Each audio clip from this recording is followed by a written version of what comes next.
오늘은 마가복음 239절 말씀입니다. 그분이 예수님이시죠. 군중에게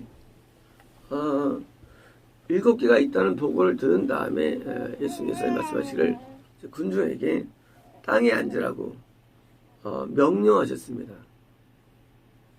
근데 표현이 웃기잖아요, 이게요. 명령하다. 아니 뭐 큰 것도 아닌데 무슨 뭐 명령식이다, 명령식이나. 왜요? 이 명령에 순종해야만 하나님의 축복이 임하기 때문입니다. 예수님은 명령권자시죠. 군대 장관이십니다. 우리 왕이십니다. 예수님은 우리 친구가 아닙니다. 예수님은 우리 친구도 여기시는 것이지 우리 예수님 친구가 예수님은 우리 왕이에요. 우리는 많은 경우에 예수님을 친구로 생각해가지고 마음먹으면 큰 오해입니다. 예수님은 우리에게 명령을 할 수 있는 분입니다. 이 단어는 분명히 명령하다입니다. 이 단어는요 그냥 이렇게 권고하다가 아니에요. 우리 명령하는데 땅에 앉으라고 명령 내리신 것입니다. 우리 설교를 통해서 말씀을 들었습니다. 드디어 이제 우리는 설교를 통해서 좋게 살아라 아닙니다. 그 설교하신 분이 나에게 왕이 돼가지고 영입에 순종하는 게 그게 바른 예배가 되는 것입니다. 원래 미혹이 뭐냐? 설교를 들었어요. 참 고마워. 감사해. 아무도 안 합니다. 이번에 설교하시자 저분이 나의 그리스도구나 하고 깨닫고 드디어 설교한 내용을 떠나서 그분이 절대 복종한 신앙, 이게 저희가 갖고 있는 신앙입니다. 저희 신앙은 어떤 좋은 덕목들을 배우고 있어가지고 행하는 신앙이 아닙니다. 그는 가톨릭이 하고 있는 거예요. 그거는요, 이 기독교 종파 가운데 지금 와서 덕목을 따라 행동은 많이 하고 있어요. 그건 신앙 아니에요. 신앙은요, 예수님의 주신 명령 앞에 절대 복종, 이게 신앙입니다. 물론 예수님의 그 말씀도 포함되어 있죠. 덕목들도. 하지만 덕목에 순종하는 신앙은요, 그것은 미혹된 신앙입니다. 덕목에만 순종하는 신앙. 그건 불교랑 다를 바가 없어요. 그래서 이렇게 되면 나중에 이제 호남주의가 됩니다. 너도 이렇게 좋은 일을 행하느냐? 행한다. 그래 비슷하다 가지고 뭉치게 돼 있어요. 혼합주의. 누굽니까? 우리가 혼합주의를 몇 말씀드렸죠. 그런 사람들은요, 혼합주의예요. 보면 알아요. 글보면 알아요. 그게 뭐예요? 딴 게 아니라 그냥 우리도 사랑을 베풀어야 된다. 사랑 베풀어 너도 그렇게 가르치지. 왜? 가르침에 순종하는 신앙. 그러나 우리는 가르침에 순종하는 게 아니라요, 모든 원조이신 예수님께 순종하는 신앙입니다. 다른 겁니다, 이게. 이 차이가 완전 다른 거예요. 그래서 사람들이 좋아진다 그래요. 그리고 한계가 있어요. 변화에 한계가 있습니다. 예수 명령에 순종하는 신앙 안 되면요, 결국은 한계가 있어요. 결국은 미끄러지고요, 되지도 않아요. 왜요? 예수만이 우리 마음을 크게 바꿀 수 있기 때문에. 제가 중학교 때 아주 많이 은혜를 받은 책이 있었습니다. 그 책은 이제 이 인서 입점에서 정치하면서 발명가인 미국의 유명한 사람이었고요. 그 사람 책을 읽고 이제 뭐라면 매일 나를 체크합니다. 내가 나의 실수가 있는가 없는가, 내가 화를 낸 적이 있나 없는가, 내가 책의 목록이 한 20개 정도 됩니다. 그분이 그런 목록을 갖추고 살았고 아주 훌륭한 신앙인으로서 아주 지금도 손꼽히는 분입니다. 저도 그래서 그때 책을 읽고 이제 매일 합니다. 덕목들에 대한 체크. 나쁜가요? 좋은 거예요. 하지만 그는 신앙이 아닙니다. 그러다 제가 중3 때도요, 거듭나게 됐는데 다 버려버립니다. 그건 의미가 없어.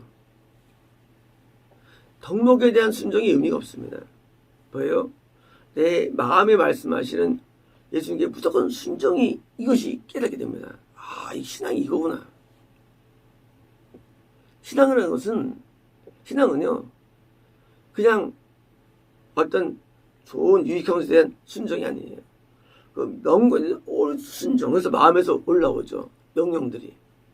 그때 처음으로 미움죄를 회개하게 되죠. 그 덕모에는 미움죄가 없었어요. 회개할 수 없어요, 그런 것들은. 미움죄 회개됩니다. 근본적인 마음의 변화 없이는 모든 덕목들은요, 남의 보이기 좋게 만드는 뭐예요? 한 가지에 그냥 가시걸밖에 안 됩니다. 남들은 중요할 수 있어요. 하지만 그것은 밖의 변화. 인간은요, 밖은 5%가 안 됩니다. 내면이 90%, 내면이 95%입니다. 밖의 변화는 한계가 있고요. 그거는 진짜 아니에요. 마음으로도 변화. 어떻게 됩니까? 그러면 예수님께 오직 순종을 통해서 변화됩니다. 그래서 지금 예수님께서 명령을 드리는 거, 아니, 명령하십니다. 그리고 빵 7개를 받으시고 축복하시며 띄었으며. 자, 이제 드디어 명령에 순종한 자들이 뭡니까? 양식이 드디어 채워집니다. 불가능한 일입니다. 7개 빵 가지고 드디어 다 뗀 겁니다. 근데 그분의 제자들에게 차려놓으라고 주셨습니다. 누가 줄까요? 누가 우리의 양식을 줄까요? 모세가 주는 것입니다. 누가 줄까요? 사도가 주는 것입니다. 누가 준 걸까요? 목사가 주는 것입니다. 그러면 교회에서 돈을 나눠줘야 되겠네요. 그런 걸까요? 아니에요. 그것도 포함돼요. 사도들이 모아서 나눠주죠. 어른들 나눠주죠. 모세가 받아서 나눠주죠. 하지만 뭡니까? 목회자가 성도들의 물질적인 물에 대해서 이것은 중보됨을 의미합니다. 성도 어려울 때 그걸 중보로 들어가야 됩니다.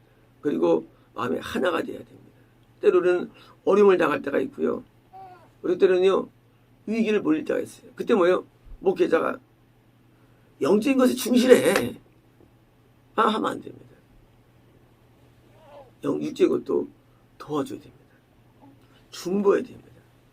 제자들이 차려놓으라고 뭐예요? 주신 거예요.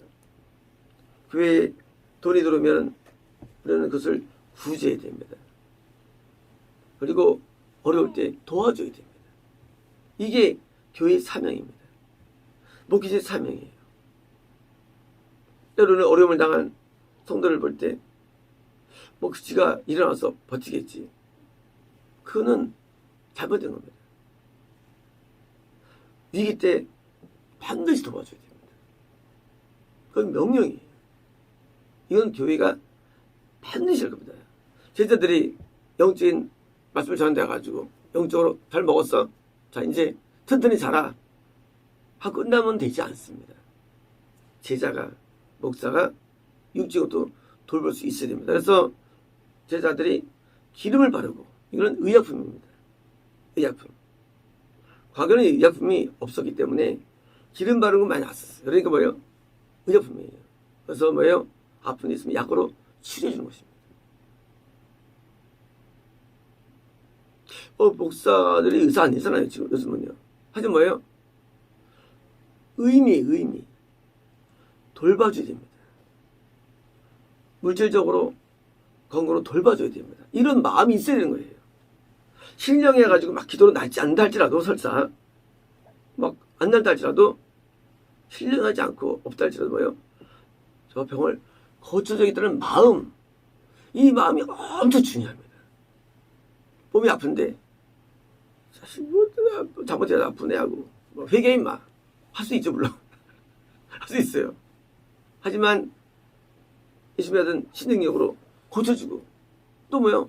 아니면 약이라도 주고, 또 건강에 대한 도움을 줘야 됩니다. 하나님 우리를 만들 때부터 영만이 아니라 육도 만드셨기 때문에 육을 천시하는 것은 그것은 잘못된 사상입니다. 육을 학대하거나 이건 잘못사상이에요. 육도 영의 차원선으로 우리에게 도와주는 겁니다. 그래서 몸이 아플 때는 병을 낫도록 도와주고 적어도 병원에도 모셔 드리고 그런 거예요. 육적인 도움을 주는 거예요. 물질 도움을 주고 이게 제자가 할 일들입니다. 제자는 영적인 말씀만 전달하는 게 아니라 뭐예요? 육적인 것도 필요에 대해서 관심이 있어야 되고요. 또 뭐예요? 중보해야 되며 돕는다는 말씀이에요. 그래서 제자들이 치러놓으라. 예수님이 직접 왜 안 하셨을까요? 사람 많아서 그것만 아니죠. 그것은 제자들이 주님의 마음으로 그것을 행하라 그 얘기입니다. 예수님의 마음으로 그 사랑과 긍휼을 행해야 됩니다. 안 행하면 제자로서 안 행하면 어떻습니까? 굶어 죽는 거예요. 그렇죠? 안 주면 굶어 죽는 거죠. 아니면 아파 죽는 거예요.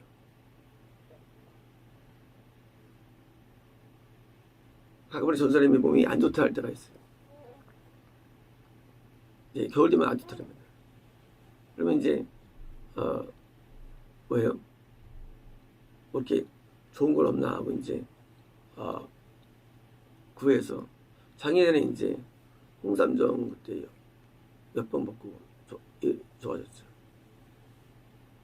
이 건강식품이지만 이 음식이나 건강식품이나 치료약이라든가 운동이라든가 다양한 것을 가지고 반드시 우리를 건강을 회복시키는 게 교회의 사명이에요. 이게 사명이에요, 사명. 교회의 사명은 것은 영적이지 않고 뭐예요?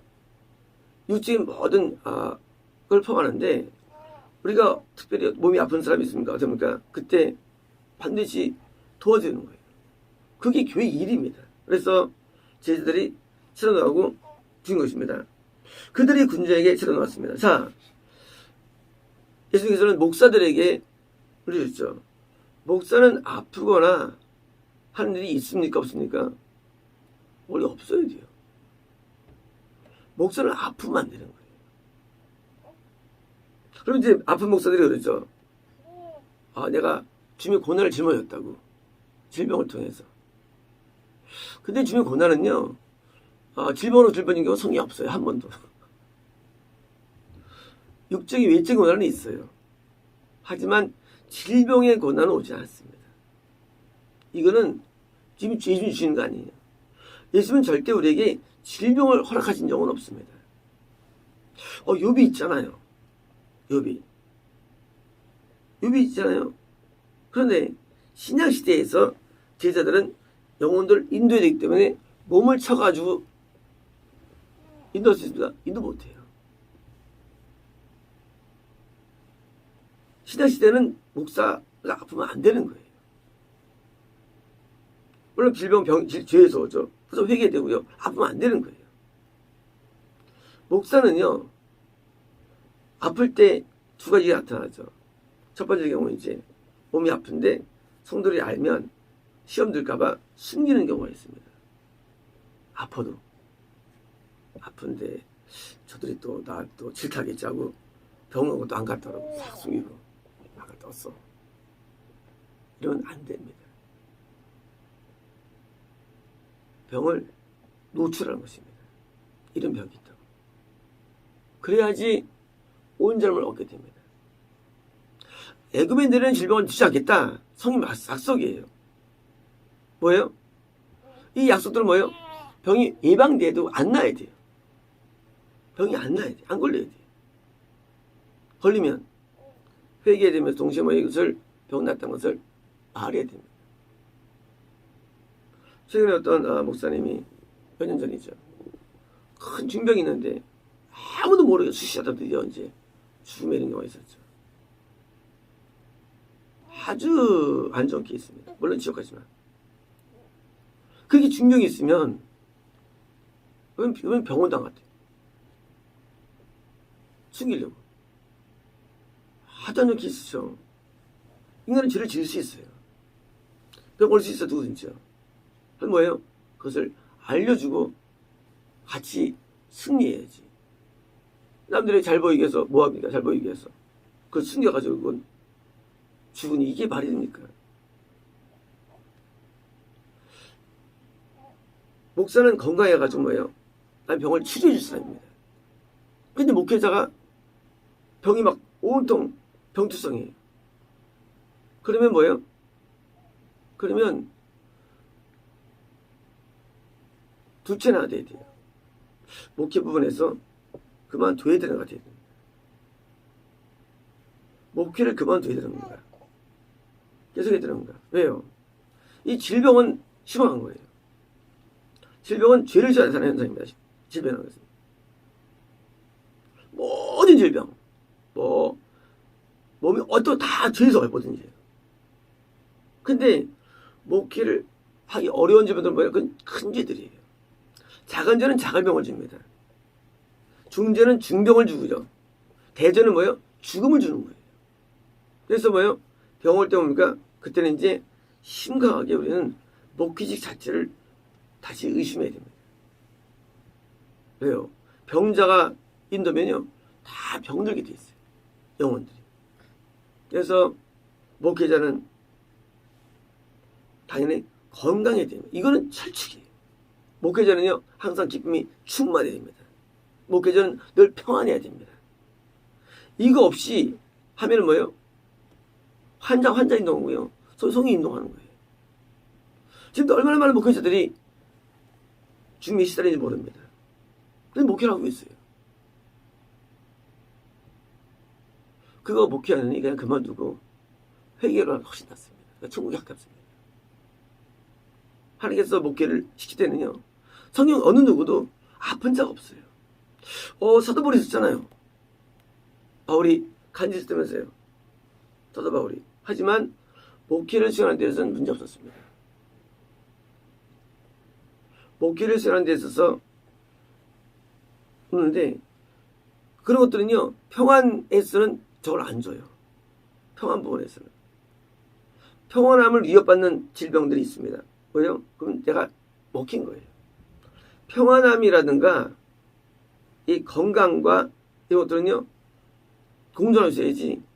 목회자가 늘 막 시없는 모습으로, 목회자가 늘 이렇게 아픈 모습하며, 그는 일단 잠깐 동안 뭐입니까?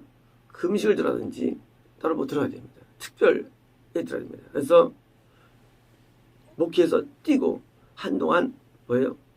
자가치료가 들어야 됩니다. 어떤 게 좋을까요? 어떤 목회자가 정말로 될 수 있을까요? 제가 뭐 하고 싶은 건 하는 내용이 있습니다. 앞으로 제가 혹시나 내가 이런 일이 생길 때 그때는 그냥 한 2주나 한 달 금식으로 들어간 것입니다. 그래서 온전히 회개하고 온전히 변화받고 온전히 치료받아가지고요, 다시 또 회생돼야 됩니다. 회생돼가지고 다시 성도들을 인도해야지. 결국은 성도는 목사를 능가할 수 없습니다. 영성이. 그래서 목사가 병 걸리면 뭡니까?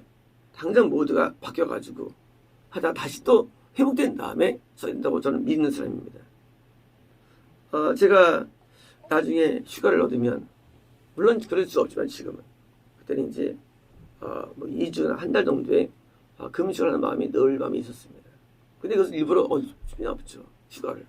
그러니까 질병이 오면 나중에 나이 먹어서. 지금까지는 병이 없지만 저는 지금 14년 정도 동안 부병 상태에 있죠. 근데 이는 상당할 수 없죠. 인간이 주를 주면 병이 오기 때문에. 그래서 병이 아예 안 오는 걸 원칙이고, 그런 일이 생긴다면 저는 그렇게 할 마음을 갖고 있습니다. 제자들, 그다음에 영혼을 책임지는 사람들입니다. 공인입니다. 다음에 영향을 주는 사람이기 때문에 항상 영적으로 항상 유지가 돼야 되고, 여기에 대한 뭐예요? 이 프리즘이 건강과 평안입니다. 건강, 평안 이러면 끝난 겁니다. 그래서 거기서 우울증 걸렸다, 끝난 겁니다. 끝난 거예요. 거기서 우울하다, 끝난 거예요. 아니 성령 예수님께서 내가 주는 평안을 제가 갖지 않다고 써 있는데 성령에서 그 뭐예요 이게? 아니 평안 없이 묶어버리면 그게 끝난 거죠. 그래서 이 제자들은 주님의 주시는 일적인 도움과 정서적인 평안함과 이런 건강 쪽으로 도와줘가지고 같이 뭐예요? 일적으로도 다 좋은 상태로 우리가 신앙을 해야 됩니다. 마치겠습니다.